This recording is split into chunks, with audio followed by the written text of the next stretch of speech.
video. Today we're going to talk about trade school, and I have a guest with me today. His name is Tommy Martin and happens to be a trade school instructor for the electrical program. Mr. Martin, thanks for joining us today. If you would start by telling us a little bit about your background and what you do at Emerald Coast Technical College. Well, not to drag this on forever, because I've been in this trade for 30 plus years. I actually went to school here. This was this Emerald Coast Technical College, which was back in the early 90s. It was known as Walton County Vocational Technical Center, and I went through the electrical trade school course then. It's a 3-year course for high school students back then, and through a little manipulation and acceleration, I went ahead and knocked it out in 2 years so I could get straight into the field whenever I graduated high school. Left there, went to Gulf Coast Electric, bounced around from there to McHenry Electric, to Elcor Electric, and just plethora of knowledge from so many different electricians over the years. So, which helped develop and build me to the instructor I am now. And in 2001, I got a phone call from my previous instructor, David Melfi, and said, "Hey, I'm retiring. Come apply." So 2001, I came back. I had to leave because I was in the Army National Guard, so I got deployed. So when I came back after my tour over there, and started working here in 2005. So I've been here for 16 years now. Wow, that's awesome. What can you tell those interested about with regard to the electrical program here? What can they expect if they were to come and sign up today? So students who come in, whatever their expectations is, I've had some that come in has been working in the field for a while, and their expectations to get a license. I've had some that come through and have no knowledge or experience whatsoever, and they just want to get into the career field to start developing those skills. And when they come in, we start at the bottom. If you've got experience, that's great, but we're going to assess you and see where you're at, and then of course develop you from there. So we get students coming in with all different levels of experience.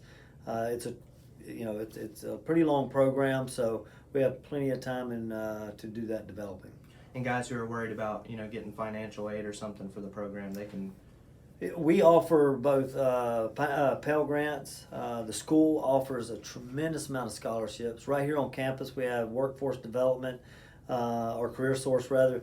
They offer up to a $7,000 grant as well, to include VA also. So anybody with military benefits like that could obviously take advantage of these courses. Awesome. How long is the program?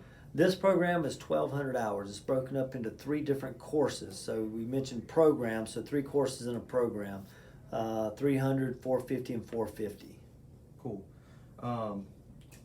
When students complete your program, what can they expect to be earning when they enter the field, with assuming that the program is the only experience that they have?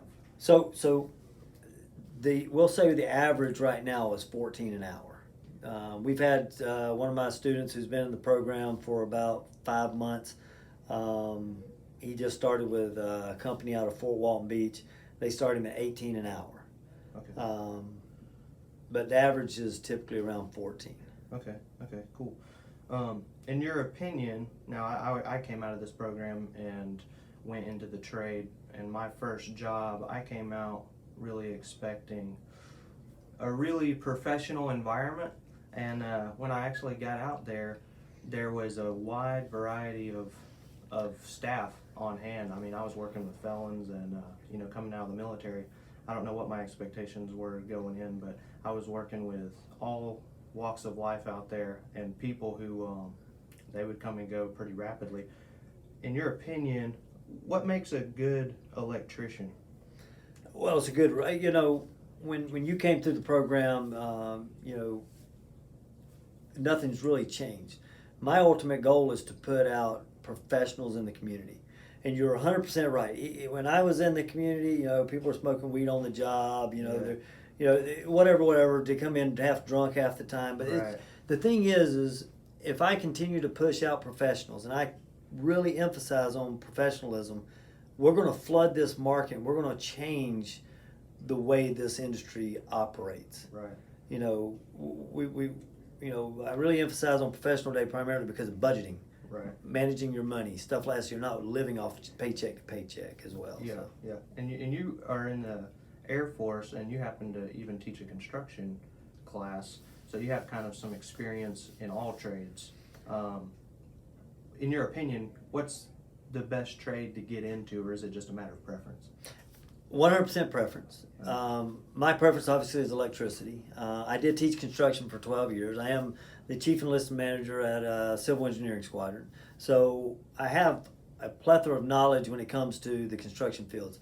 The thing about technical education is it was put to me pretty simple. Does a contractor require a carpenter to take a 12 to 1600 hour course to learn how to measure a board and cut it? No. No. But do electrical contractors require or desire people to come to them with technical knowledge of the electrical trade, to include air conditioning, to include welding?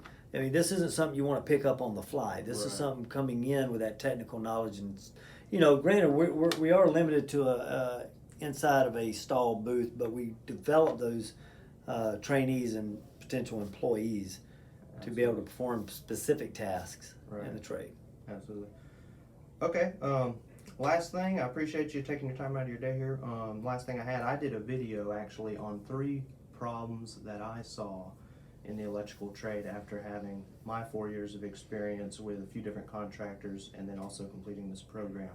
In your opinion, what are the biggest problems you see in the trade today that could be addressed, whether it's from maybe a lack of incentive to guys from the employer side, or maybe a lack of training, or lack of goal setting, or maybe something? I'd hate to think that it's goal setting. I really would hate that, because you spent 1,200 hours into a program. I'd like to think you at least have a 2-year plan. Right.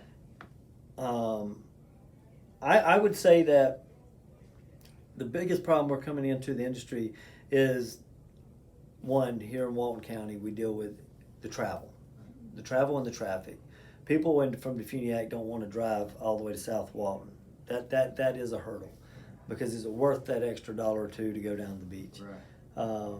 But as far as the industry goes, and not to get into logistical things, I would say just we are confined.